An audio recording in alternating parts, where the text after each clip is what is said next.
Boa tarde a todos. Uma grande alegria que novamente nos reencontramos para estudar. E sou muito grata sempre a Deus pela possibilidade de falar do Evangelho, porque me é dada a oportunidade de estudar com mais cuidado, mais reflexão, no momento que terei, a tarefa de repassar aquilo do qual eu pesquisei, do qual eu li, busquei. Ainda mais quando se trata de um tema tão atual, um tema tão doloroso, porque o estado de melancolia, essa teimosia que às vezes nos mantém na tristeza, vai desencadear a depressão. E qual de nós já não vivenciou uma fase de depressão? Um pedaço de vida com depressão. Então, para quem já passou, ou se um dia passar, é realmente um quadro doloroso, que muitas vezes não compreendemos, não é mesmo? Muitas vezes não compreendemos. Nós somos aquelas criaturas, ainda, que somos levados a pensar e a julgar pelas aparências. Aí a gente fala assim, como é que fulano está deprimido? Tem tudo. Tem tudo o quê? O que é para você ter tudo? E o que seria ter tudo? Ninguém tem tudo. Primeiro que ninguém consegue ter tudo. E o que é importante para cada pessoa, fere para o outro. Então, Kardec colocou essa passagem justamente nos aflitos, bem-aventurados os aflitos, que passam por essa situação, por essa dor da alma, que é uma dor da alma, com galhardia, com coragem. Por isso são bem-aventurados aqueles que passam por essa situação de uma forma melhor. Tem várias formas da gente passar pela situação, não é? Então, qual é a forma melhor? Também não temos receita de bolo. Mas já podemos aqui estudar e, dentro do Evangelho, que é a nossa bússola, é o nosso remédio, a gente abrir e tomar. E tentar pensar como é que Jesus, e como é que a espiritualidade também nos ensina a refletir sobre essa dor. Então, esse espírito, quando ele inicia a mensagem, o Geneve, ele fala: aposta do vosso coração uma tristeza indefinida, que vos faz achar a vida tão amarga. Em primeiro lugar, tristeza, quase todos nós passamos. Tristeza é uma coisa comum. A gente passa por momentos de tristeza, são emoções. Como a gente passa pela alegria, a gente tem raiva, a gente tem medo, a gente tem nojo, a gente tem uma série de emoções. E as emoções, elas podem ser comparadas às estações do ano, Não tem jeito, vão ocorrer. Você vai aprender a se adaptar a cada uma delas. Elas vão passar, tem lugares que demoram mais o inverno, tem lugares que demoram mais o verão. Então, da mesma maneira, são essas emoções quando chegam a nós. Não adianta que você não tem como se livrar. Eu nunca mais vou ter medo, eu nunca mais vou sentir tristeza. Isso não existe. Você vai aprender a lidar com aquele estado que ainda reside em você. Que vez por outra, por algum motivo, se foi acionado, aquilo ressurge de dentro de nós. Então isso é uma emoção, é tristeza. Geralmente, uma tristeza por uma perda. Tem vários tipos de tristeza, é natural, você ficou triste. Você dá aquele abatimento, 2 a 8 semanas é considerado tristeza. Olha bem, a partir disso, as pessoas já começam, principalmente o quadro médico, espiritual, começa a ficar mais em alerta. Porque a continuidade dessa tristeza, aquela tristeza indefinida, ela vai dar ocorrência a uma depressão que vai desorganizar os nossos corpos. Por que eu falo corpo? Tanto corpo físico como espiritual. Vão ter suas consequências. Então vejamos lá. Quando ele fala aqui que se consome em grande esforço para se libertar dele, né, que o espírito aspira à liberdade, que lhe serve como prisão. Vocês já viram quando o espírito ele vem à carne, ele vai reencarnar, a gente chama que ele vai dar um mergulho na carne. Esse mergulho na carne, ele vai encontrar um veículo pelo qual ele precisa se manifestar no planeta. Né? Como é que ele vai se manifestar no nosso planeta físico? Através de um corpo físico. Então, esse espírito, ele dá um mergulho nesse corpo físico que funciona, né, como um abafador. Constrange esse espírito. Esse espírito reflete o tempo todo, ele pulsa, ele tem dentro de si todas as possibilidades e, de repente, ele precisa reencarnar. Porque não terminou a missão dele, porque ele contraiu dívidas com as leis de Deus, porque ele precisa se colocar à prova numa série de virtudes do quais ele ainda não consolidou, do qual ele ainda não conhece. Ele precisa se reparar com pessoas e situações que ele não deu conta anteriormente. Ele quer passar por essas provas. É do espírito. A gente quer, mas não quer que ninguém dê cola para a gente, não. A gente no início aceita a cola, né, no colégio, até gosta. Mas depois que a gente passa a ter dignidade, a gente fala, não quero uma cola de ninguém, não, quero fazer por mim mesmo. Porque a gente sabe que aquilo ali, o importante daquilo ali é comigo e com Deus. Não tem mais que dar satisfação para os outros. Sou eu, sei que eu não estou bem naquilo, estou mentindo para quem? Então o espírito vai dar um mergulho na carne. E esse corpo vai abafar. No que esse corpo abafa uma série de impressões, né, desse espírito que vem vibrando, ele abafa essas impressões, mas elas continuam saindo.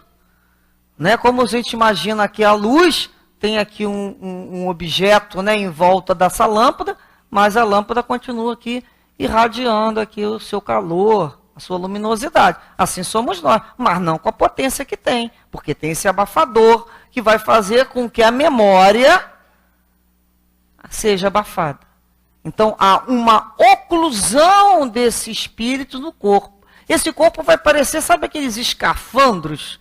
Aqueles corpos pesados que o camarada coloca para mergulhar no mar profundo? Da mesma maneira. Aquele escafandro. Então, ele mergulha. Vocês já imaginaram o sentido preso dentro daquilo ali? Se você entrar não for uma pessoa, né, para fazer um mergulho em águas profundas bem treinada, e você entrar em pânico, você morre ali mesmo. Você começa a se debater. Já viu a pessoa que acaba morrendo, né, em qualquer situação, porque ela não aprendeu a ter paciência. Aquilo nem pode descer muito rápido, por causa da pressão, e nem pode subir muito rápido. Ele tem que aprender a trabalhar com a pressão que ele está lidando para a profundeza do mar. Assim como qualquer outra situação que você saia do seu habitat. Da mesma forma, esse espírito, ele se sente preso. Pô, tem que andar?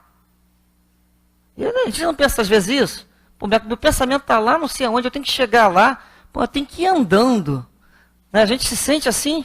Quando a gente lembra da distância, né? Antigamente a gente reclama à toa, né? Quando tem trem, metrô, carro. Antigamente o camarada tinha que andar mesmo. E a gente fica pensando como é que a gente se arrasta, né? Pelo próprio magnetismo, a gente se arrasta nesse solo. E às vezes é cansativo. E é cansativo. Então o espírito, esse nascer para o espírito, dói. Lógico que dói. Porque ele sabe que está retornando à cela. Nascer é realmente a morte da liberdade. Primeiro, que ele vai ter todas as suas possibilidades de ação circunscrita num corpo do qual ele só poderá perceber a vida e informar-se sobre a vida através dos 5 sentidos. Né?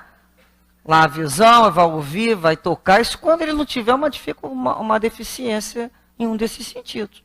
É igual, você vê pelo corpo todo para depois passar a ver só pelos olhos? Ou por um olho, ou por nenhum olho? Não, não é igual. Então tudo ficou ali relativo. E outra questão, você programou aquela tua vinda junto com outras pessoas, junto com a tua família para te receber. Será que vão te receber bem? Será que eles vão cumprir aquilo que te prometeram? naquele processo educacional, naquele cuidado especial que você vai precisar ter naquele determinado setor. Será que você pode mesmo contar com esses pais? Então isso tudo no espírito dá um certo o quê? Receio. Já a morte não. A morte, ela é tenebrosa para nós, encarnado, porque ficamos com a nossa mente aí impressa e sugestionada pelo que algumas pessoas passaram de literatura, de terror, de desenho. Mas o espírito mesmo, o que ele fala? A morte é a liberdade. É onde ele rompe esse casulo, né, de borboleta que se rasteja, de lagarta que anda rastejando e se torna lá uma falena, né, uma linda borboleta. Então a expressão que eles usam é sempre esse, romper esse casulo, que é o corpo. Um dia esse corpo vai ser rompido. Vocês sabiam que se nós pegarmos lá um casulo, né, de uma lagarta e falar assim, tadinha, está fazendo um esforço aqui, eu vou ajudar. Né, eu vou ajudar ela a sair daqui mais rápido, virar borboleta. Ela está sofrendo muito aqui nesse espaço. Se você der uma picadinha para ajudar, sabe o que acontece? Ela nunca mais voa. Porque justamente aquela força que ela faz para romper o casulo é justamente o fluido que ela necessita para ativar as suas águas. E depois um professor de biologia explica o resto para vocês. Entendeu? Mas nós sabemos, pelo menos isso, que não vamos ajudar mais a lagarta a sair do casulo. Ou seja, romper antes da hora. Então, por isso que se sofre. Porque, por mais que se tenha abafado nesse corpo físico, as reminiscências continuam. Quando você lê, você sempre sabe quem é você. Você se sente. Você sabe de quem você gosta, você sabe de quem você não gosta. Você sente que tem alguma coisa além da vida atual, que nós sabemos que são as vidas pretéritas, as anteriores reencarnações que ficaram, né, dentro do nosso arquivo, dentro da nossa memória, do que é o nosso espírito. Está ali arquivado. Nem todos conseguem acessar na vida atual e outros conseguem. As pessoas encarnadas conseguem acessar os seus arquivos, parte deles. Então, é aquela sensação, pô, eu conheço não sei de onde, eu sei que isso vai acabar nisso, mas eu não sei porquê. Eu estou achando que fulano vai ser assim. São essas coisas que a gente fala assim, de onde é que vem isso? Isso vem das suas recordações anteriores. Então, quando às vezes você sabe que você era livre e de repente você está preso e olha o mundo em volta pelo que te contam do que é o mundo, como é que a gente conhece o mundo que a gente vive?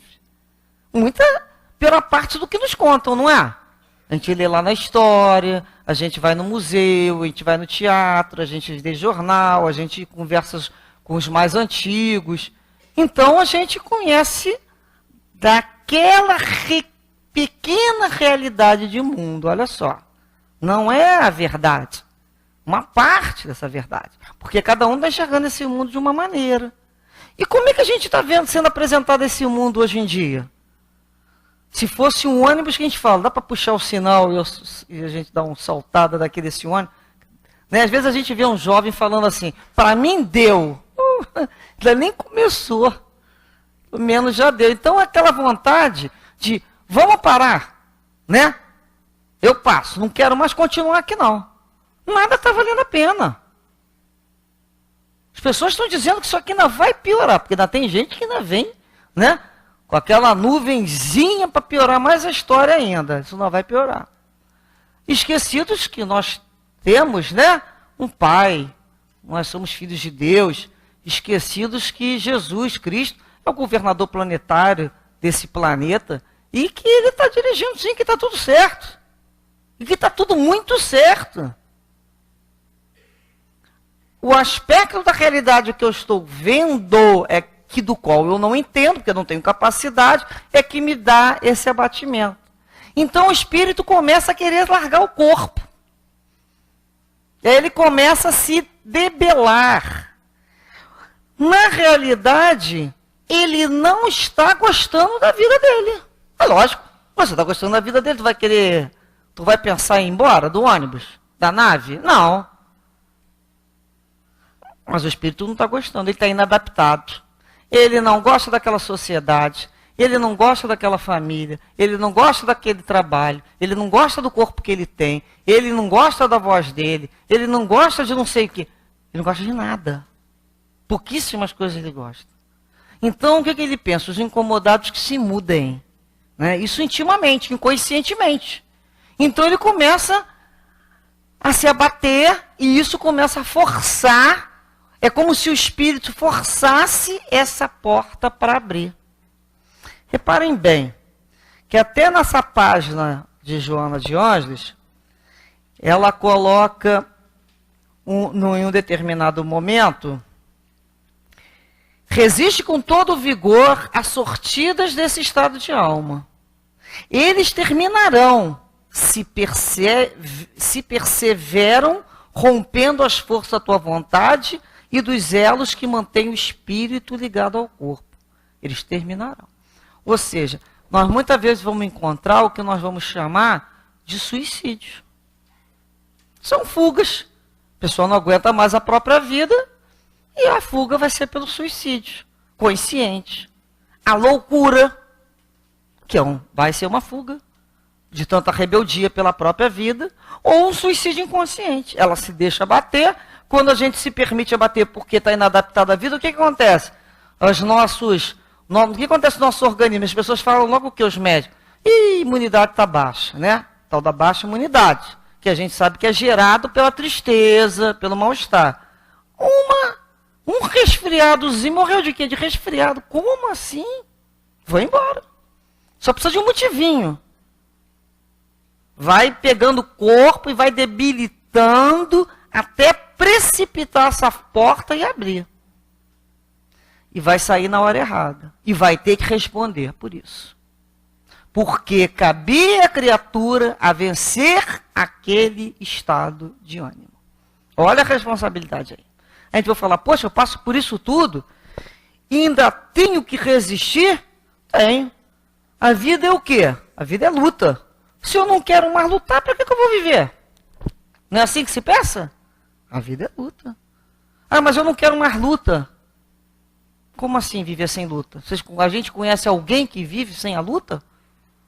Cada um tem a sua luta. As lutas não são iguais. Mas sem luta, para que a vida? O objetivo da vida, a finalidade da vida é a luta que irá torná-lo mais forte, mais apto. Sem luta, você não se fortalece, você amolece. No momento que você tem que lutar, o que acontece? Até com os músculos, né? Eles se fortalecem. Então, toda a mente tem que trabalhar, você tem que pensar. Isso é a luta. Você tem que trabalhar suas emoções. São as lutas.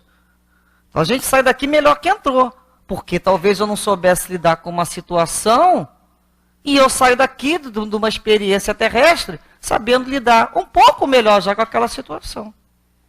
Melhorei? Melhorei. O objetivo da vida qual é? Progredir. Progredir? Progredir.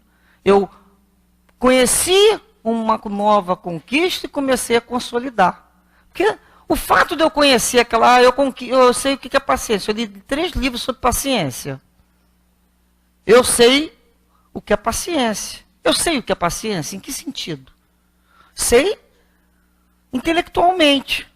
Em definições, posso ter gravado umas palavras lá. Mas eu só sei que eu sei quando naquele momento se apresentar a oportunidade e eu utilizar sobre aquilo que eu estudei. Lembra no colégio, quando o professor explica lá as operações matemáticas, né, as questões financeiras lá do dinheiro, troco, não é assim? Explica. O aluno aprende a lidar com aquilo ali. Ele fala, sei. Aprendi, decorei a tabuada, já sei usar aqui o cifrão, na época... Ele sabe. Quando é que ele vai saber se ele sabe ou não sabe? Dia que ele for na feira, com X, a mãe mandar comprar ele não sei quanto, ele souber fazer o troco. Aí ele sabe usar.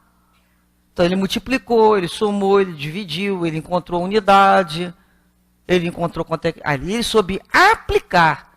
Para que eu quero aprender isso? Para isso aqui, para você aplicar. Ninguém tem que saber nada por saber, não. Às vezes a gente começa a estudar alguma coisa e diz, para que eu quero saber isso? Não é que a gente fala, para que eu vou estudar isso? Lá na frente, você vai saber onde você vai aplicar aquele conhecimento. Então somos nós. Né? Na matemática, principalmente. Se nós não estudássemos matemática, nós não teríamos desenvolvido o nosso pensamento abstrato. Como abstrair se eu não estudei matemática? Então nós precisamos trabalhar todas essas possibilidades de inteligência. São várias.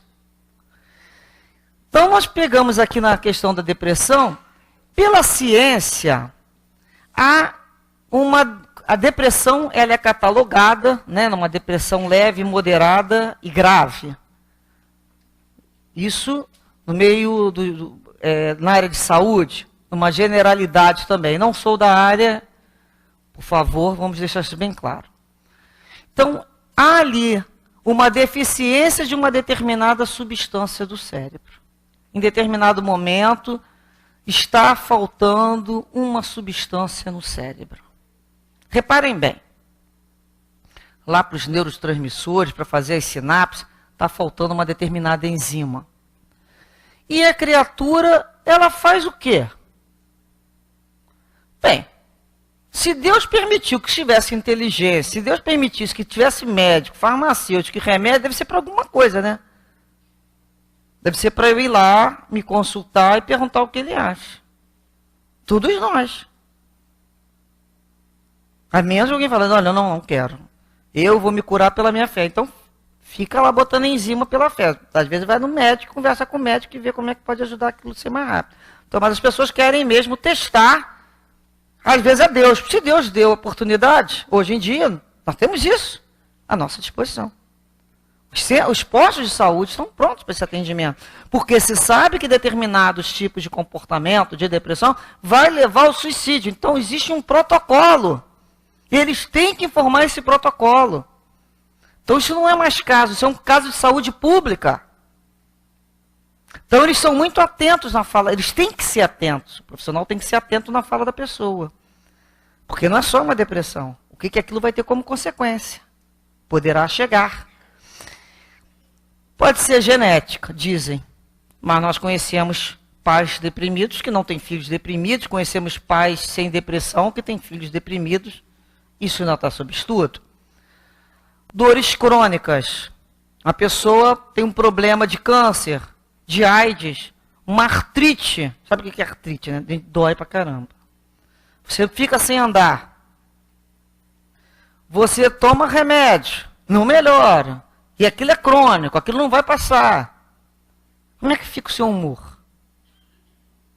Se você não tiver uma boa cabeça, aquilo vai atingir. Da mesma forma, quando você tem uma preocupação de uma conta para pagar, ou que alguém te aborreceu, você sofre uma influência no corpo. E pode ter uma dor de barriga, não é assim? Pode ter uma tosse, pode ter uma ânsia de vômito. Quanta coisa é de um lado para cá e de cá para lá. Da mesma forma, se eu tenho uma dor, ela também vai se espelhar. No meu espírito vai ter alguma consequência. Como é que ele vai reagir? Dor, dor, dor, dor, dor, dor, dor. Ele vai se fechar. Muitas vezes vai começar a trabalhar essa oscilação do humor, né? Ele precisa ser tratado com remédio. Problemas da atualidade. Sedentarismo. As pessoas querem ficar cada vez mais em casa. Ah, porque na rua está perigoso, porque na rua não sei o quê, vou fazer o quê? Aí fica em casa. Hoje em dia não precisa nem mais levantar do sofá para ir lá trocar o canal da televisão, né? Que era canal no volume. Hoje a pessoa pega lá o controle remoto daqui mesmo, ele já faz aquilo. Realmente a pessoa trabalhava e ia em casa almoçar. Hoje em dia não tem mais isso. Come ali fora, come... Enfim.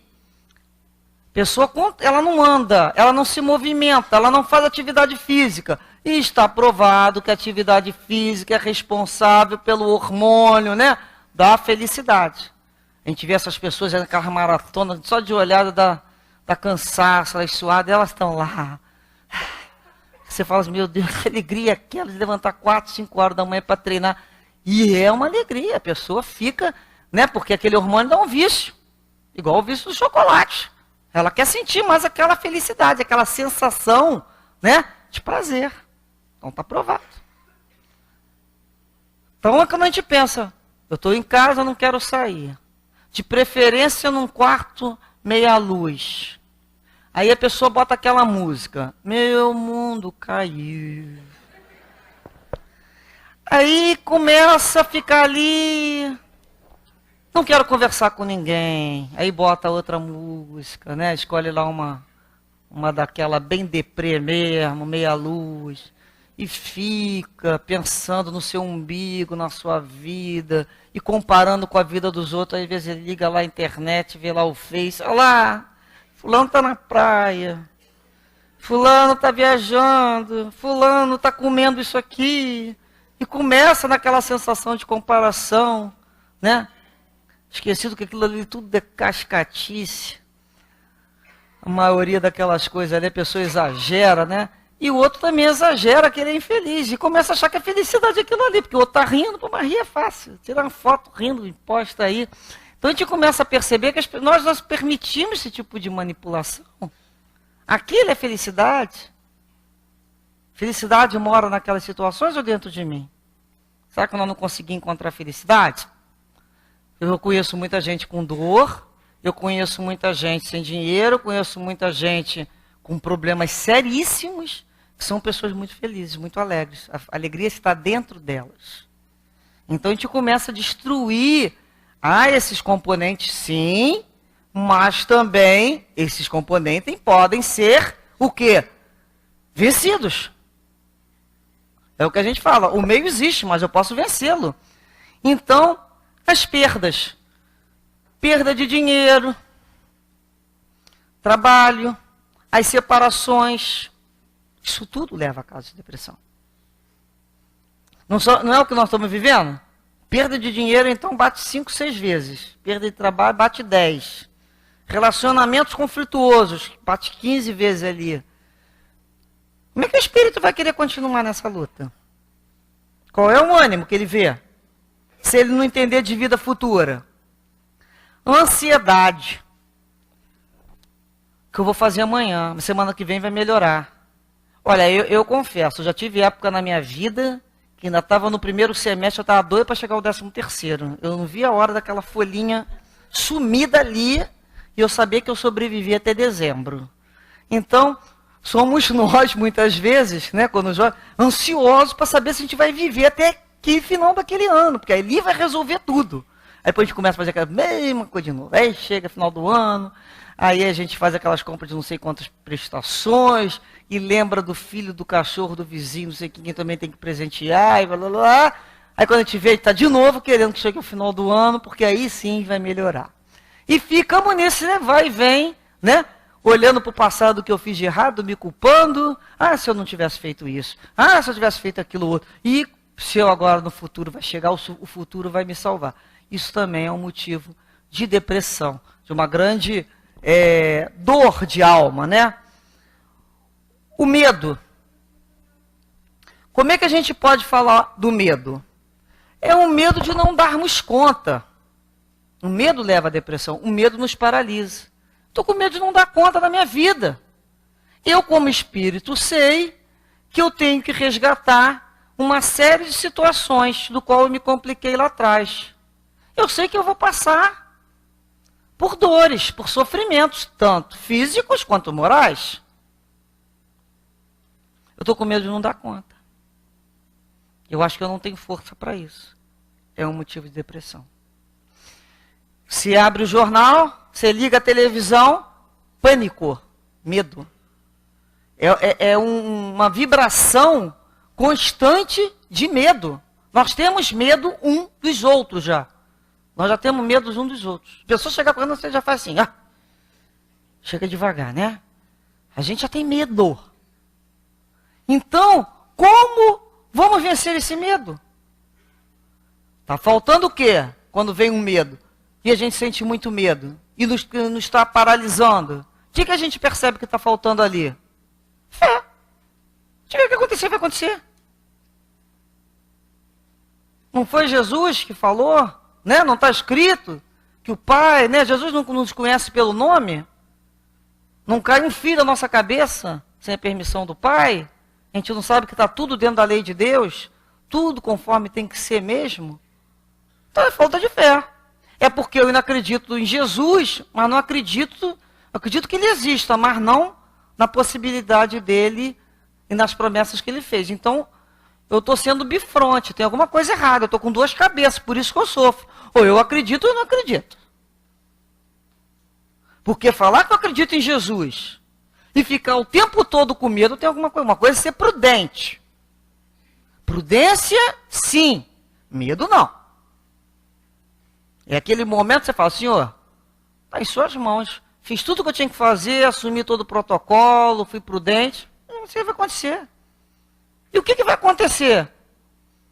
O que é o pior? Aí você pergunta para alguém, o que é o pior de acontecer? Eu morrer? Isso é natural, vai morrer mesmo. Então perde logo essa...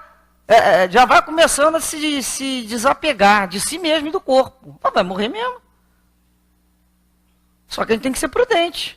A gente tem que proteger, né, a nossa própria vida. Nós temos aqui o instinto de sobrevivência, sim. Mas não a ponto de perder a minha liberdade pela falta de fé. Então é quando a gente começa por esses estados de ânimo que levam à depressão, a nos questionar o que está faltando. Quando a gente lembra, né, do tempo que a gente faz batendo papo em qualquer lugar que a gente se encontre, das piores coisas do mundo. A gente só fala sobre problemas seríssimos. Não só do Rio de Janeiro, não só do Brasil, como do mundo. É como se nós vivêssemos sem saber o que vai ser amanhã. Mas é verdade. Mas isso a gente já tinha que ter aprendido. A cada dia baixa o seu mal. Você tem que viver o agora, viver o presente. Com toda a tua prudência. E entregar na mão de Deus, porque não nos pertence. A gente faz a nossa plantação e caminha para frente. Não depende de mim o sol, a chuva, o ar. Essa parte não depende de mim, não. Se o mundo amanhã vai estar em pé, a minha parte é hoje, é agora. Agora eu faço. Então a gente dá conta da nossa consciência no momento que estamos vivendo. Viver o agora. Não no sentido de imediatismo. Não no sentido de, como as pessoas fazem, do prazer, do hedonismo. Nada disso. Viver o agora no sentido, o que eu posso ser útil agora? Como eu posso viver as palavras de Jesus agora? Mas no final do ano eu vou fazer o bem. No dia tal eu vou perdoar fulano. Não, é agora. É agora que eu vou dizer para aquela pessoa que eu perdoo, que eu vou pedir o perdão também. É agora que eu vou dizer para aquela criatura, eu te amo. Olha, apesar de tudo, eu te amo muito. É agora que eu vou dizer, olha, eu gosto tanto de você, meu amigo. Como é importante você na minha vida. Como é importante, eu te aceito do jeito que você é. Como eu sou feliz de você me aceitar do jeito que eu sou. A gente acha que isso é pouca coisa? Hoje em dia isso é um luxo. Você ter amigos que gostam de você do jeito que você é e você gostar deles, hoje em dia é um luxo. Poucos se permitem isso. Porque na nossa própria, a gente começa a entrar na questão do estresse, né? A gente acaba perdendo a oportunidade dos amigos e da vida pelo acúmulo de atividade. Às vezes a gente lembra daquela, quando tinha lá o circo, me lembro daquelas mulheres que ficavam rodando pratos, e roda prato, e roda outro prato, e os pratos não podiam cair. Às vezes a gente se sente assim, cheio de pratos para dar conta. Você tem uma série de coisas para dar conta, que a sociedade te pressiona. Você tem que ser bom em tudo. É uma necessidade de perfeccionismo. E não dá, gente, para ser bom em tudo. Olha, a melhor coisa da vida é quando você perde a ilusão de você mesmo. Eu já me desiludi comigo, eu não dou conta de tudo. Que libertação. Graças a Deus eu não sou aquilo que eu imaginei que eu já... Não sou. Eu vou ser, vou andando no meu ritmo, né? Vou buscando um compasso para eu respirar.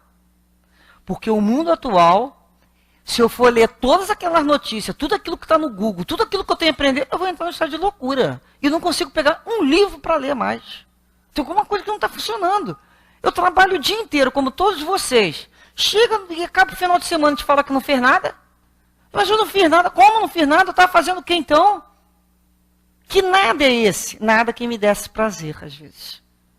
Talvez eu não tenha feito nada que me desse prazer. Às vezes eu fui procurar prazer em grandes situações que me deram mais dor de cabeça. Vamos levar a família toda para a praia. A criança... Né? Vamos reencontrar a família toda. Isso vai dar, às vezes é prazer até estar lá na tua casa, lendo um livro, né? Olhando a lua, escutando o silêncio, escutando dentro de você. É uma grande felicidade. Passando a limpa, inspirando, expirando para não pirar, né? Para a gente manter a respiração, manter a calma, coluna ereta e a respiração em paz. Para a gente aprender a sobreviver. Então, a sociedade faz muita pressão. Até outro dia eu estava percebendo, né, estava lendo uma coisa muito interessante sobre a questão da pressão. Como é que cada um funciona. A pressão é para todo mundo, mas cada um responde à pressão de uma maneira. Tem um que não aguenta um apertinho, né? O outro você atocha, o camarada vai até o final. Já repararam como é que estão os nossos filhos hoje, né? Não aguenta um apertãozinho, né? Já quer ir para o psicólogo. A gente que apanhou no famoso tamanco, que vibrava. Primeiro drone que eu vi na vida era aquele chinelo voando. Uma mira maravilhosa que minha mãe tinha. Levava, se chorar, apanha mais. Se correr, apanha mais. Aconteceu não sei o que na rua. Se vira, você nasceu quadrada, dá teu jeito. Se chegar chorando, volta. Aprender a se virar. Você tem que aprender a se virar. Então isso faz o quê? Você aprende a ter. Volta, meu filho, vai apanhar, vai levar bullying. Quem me conhece aqui, né? Que eu era chamada, eu era feliz, eu não sabia. O que eu era chamada de magricela, de macarrão, não sei o quê, de Maria Costela. Chorava. Hoje, como eu queria ser chamada novamente. Que saudade. Mas na época, e aí minha mãe falava, dá confiança que eles vão fazer pior ainda, faz de conta que não ouviu. Ou então quando ela fala que fulano também é assim. Então tinha aquelas formas de trabalhar o bullying. Tipo, se mostrar que doeu, aí que piora mesmo. Então éramos as formas. Então a gente saiu de uma certa maneira. Quando a gente vê os jovens hoje em dia, qualquer coisa, né? Pô, perdeu a namorada, entrou em depressão. Pô, perdeu o namorado, saiu um, vem oito, é que nem biscoito. Tinha umas histórias dessas, não tinha? Vamos, nada como um outro coração melhor para esquecer o coração anterior. E aí vamos escutar uma música e bota lá uma musiquinha. Pô, nanás. Agora não. Agora o cara perde a vida, tira a vida, faz não sei o que. Gente, aí a gente fala, o que aconteceu? Eu acho que quem mudaram foram os pais, que as crianças que são as mesmas. Acho que os pais falaram assim, meu filho não vai passar por isso que eu passei.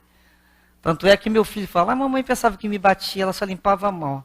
A gente pegava aquele chinelinho bem de felpudinho e fazia assim, né? Porque é proibido hoje em dia até bater, mas dá, só para manter aquela, né? Manter o clima tenso, para saber que eu não estou de brincadeira, mas a gente, de uma certa maneira, a gente liberou aí tão um pouco frágil. Eu acho que faltou luta.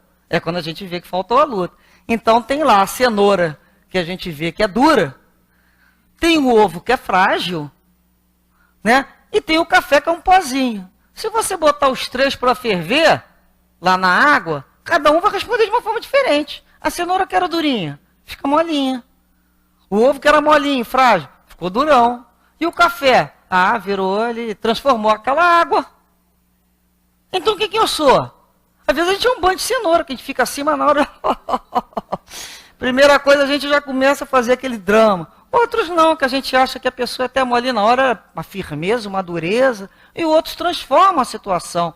Eles não permitem ser transformado por aquilo ali. Ele não permite que o medo o modifique. Ele não permite que a sociedade, com todas as pessoas, altere o ritmo dele de vida.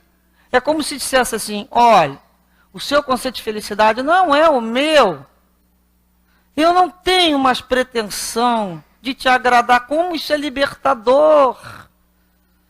Quando você fica despretensioso, perde a pretensão de ser. Eu já tive muita pretensão de ser aquilo que meu cachorro acha que eu sou. Ele tem uns olhos para mim que ele fala assim. Eu falava, acho que eu sou isso tudo mesmo. Aí tem um dia que a gente perde a pretensão. Ele faria isso com qualquer pessoa, a gente descobre isso. Que fosse o dono dele. Mas é interessante a questão, a gente sofre muito pela pretensão de dar conta de todas essas exigências sociais que às vezes não são nossas. Porque a gente nem parou para saber o que é nosso, o que é do outro. O que nos colocaram aí como objetivo de vida. Será que o objetivo era aquele mesmo? Será que eu fui seguindo isso tudo e no final... A outra questão é... Nós lembramos aqui dos sintomas, né, da depressão. Que elas são confundidas com preguiça, com falta de fé, com falta de coragem. É uma tristeza constante, é um desânimo que na realidade aparece na pessoa. O sintoma verdadeiro é esse. Tem um sono, tem apatia, tem a vontade, a fome ou aumenta ou diminui, o libido diminui, a pessoa está sempre cansada, está sempre sem ânimo, até para as coisas que ela gostava de fazer. Né? As mulheres, quer ir ao shopping? Não. É problemático. Aí, dependendo da mulher, já viu que está nossa... Né? Um homem gosta muito de futebol. Vamos ver Vamos lá no Maracanã, ver não sei o quê. Não quero ver futebol. Aí você já alerta, né? Dependendo da pessoa que seja. Então, são os sintomas que a pessoa perde a alegria pelo aquilo que ela gostava de fazer.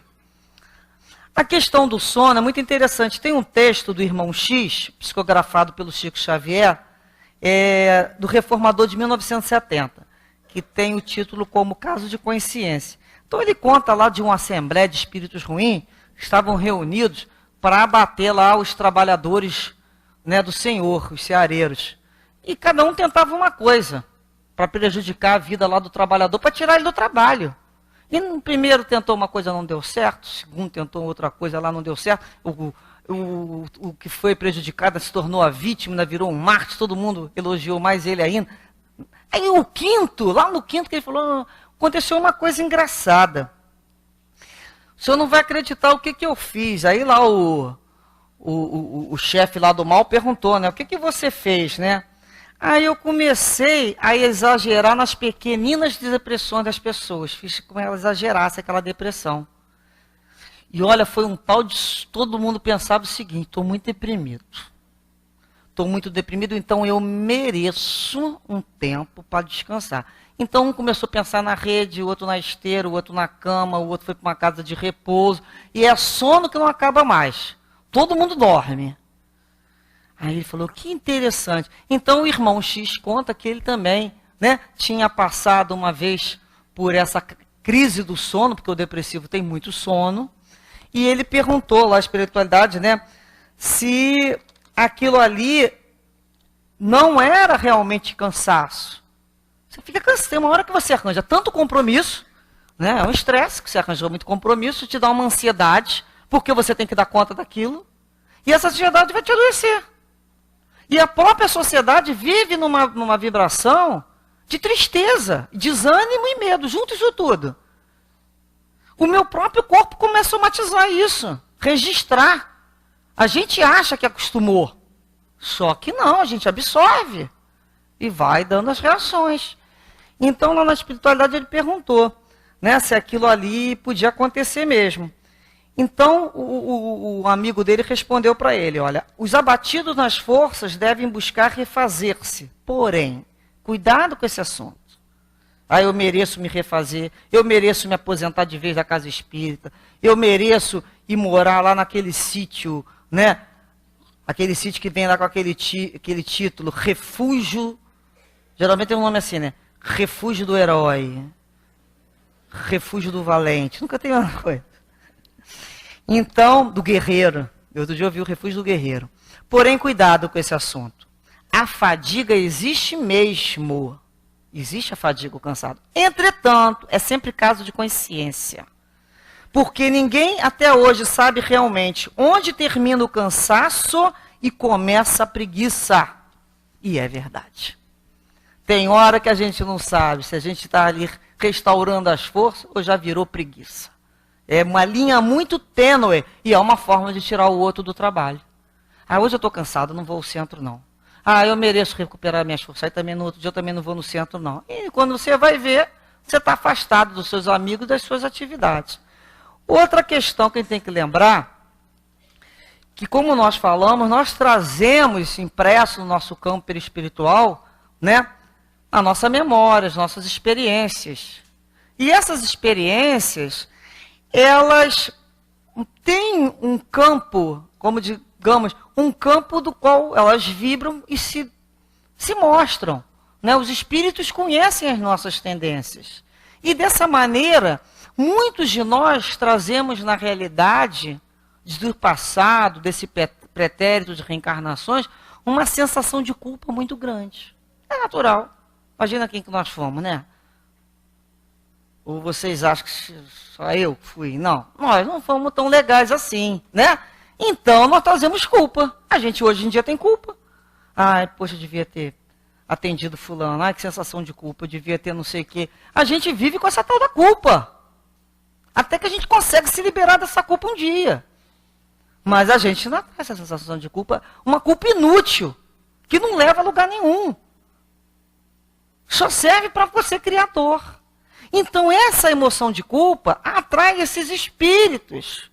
Porque nós sabemos da influência dos espíritos na nossa vida. Tanto em nossos pensamentos como em nossos atos. São eles que nos dirigem. Eles serão atraídos pelo sentimento de culpa. Ou realmente são os nossos credores do passado que nos cobram. E a gente passa a sentir aquele abatimento, aquele medo, aquele sono complicado, aquele desespero. Ou são espíritos do qual estamos atraindo, não tem nada de pessoal com a gente, mas nós estamos atraindo pela afinidade que nós temos sobre a questão da forma de pensar do dia a dia, do medo, né? Só vive pensamentos negativos, que nada vai dar certo, que nada vai mudar. A gente atrai esses espíritos pessimistas e adoentados.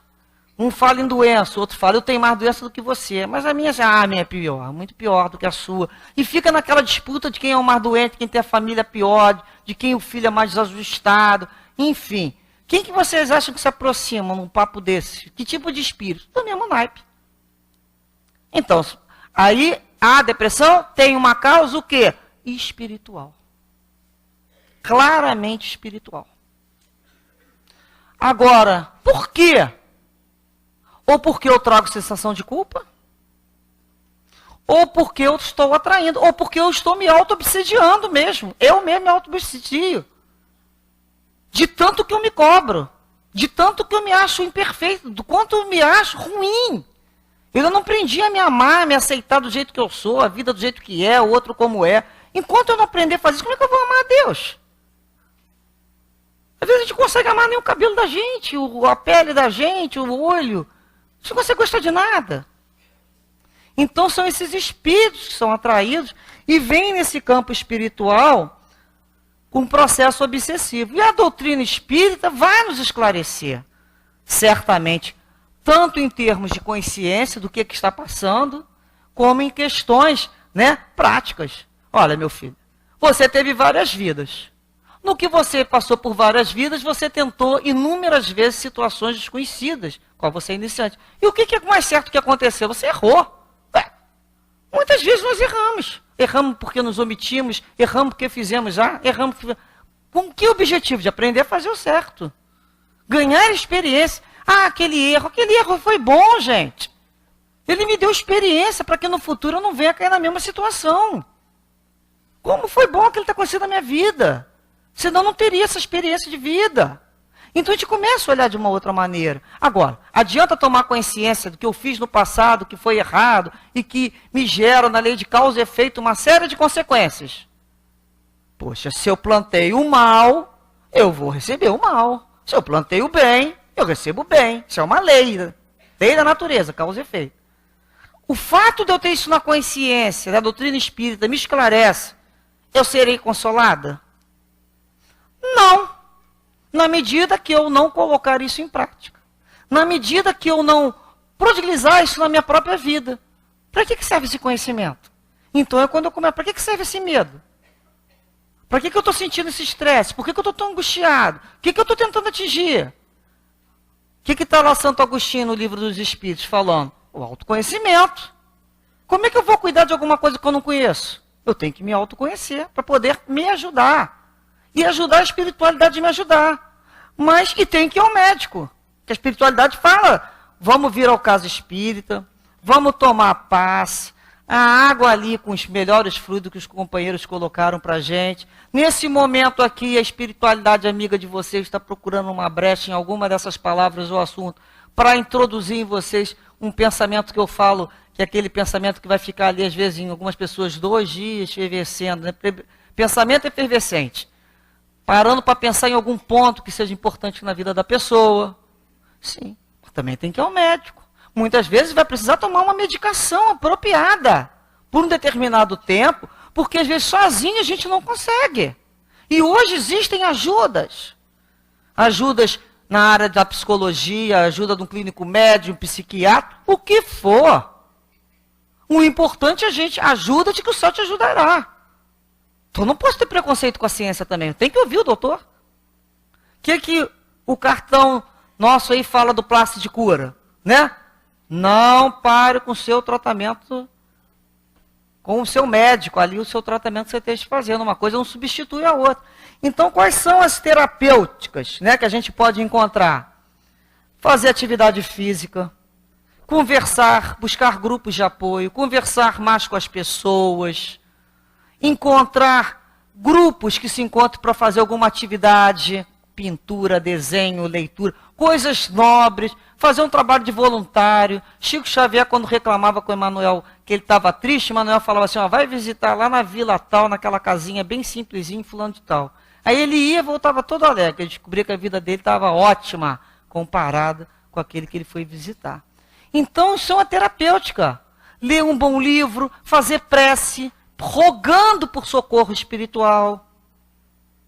E modificar. Quando eu sentir que eu vou entrar naquele clima de fósforo, meu mundo caiu, peraí. Eu não vou sair do mundo agora, só quando chegar a minha hora. As portas têm que ser abertas naturalmente. Eu não vou decepcionar o meu guia. Eu vou sair daqui com dignidade. Pelo menos eu vou falar assim, ó, posso não ter tirado tal na prova, mas eu fiz a prova até o final. Não sei quanto é que eu vou tirar nessa prova, mas eu tive ali até o final. Não saí assinando o nome e largando a prova para lá, não. Então, não adianta. É quando a gente pensa assim, eu vou ficar, porque me prometeram conforto, consolação e ajuda. Se Jesus me prometeu isso, esse consolo, ele chegará na medida que eu passar a utilizar o conhecimento das leis de Deus na minha vida. Aí sim o consolo virá. Porque como que eu vou consolar alguém que não quer ser consolado? Como ajudar alguém que já diz, não adianta ir ao médico, não adianta tomar remédio, não adianta tomar passe, não adianta eu... Realmente quer ser ajudado? Então é o que a gente quer se perguntar. Até que ponto nós nos ajudamos? Que Jesus então nos inspire às boas conversações, aos bons amigos, às boas leituras, que possamos escolher o que é bom, para termos saúde espiritual, emocional, física, mental. Muita paz na vida de todos nós, graças a Deus.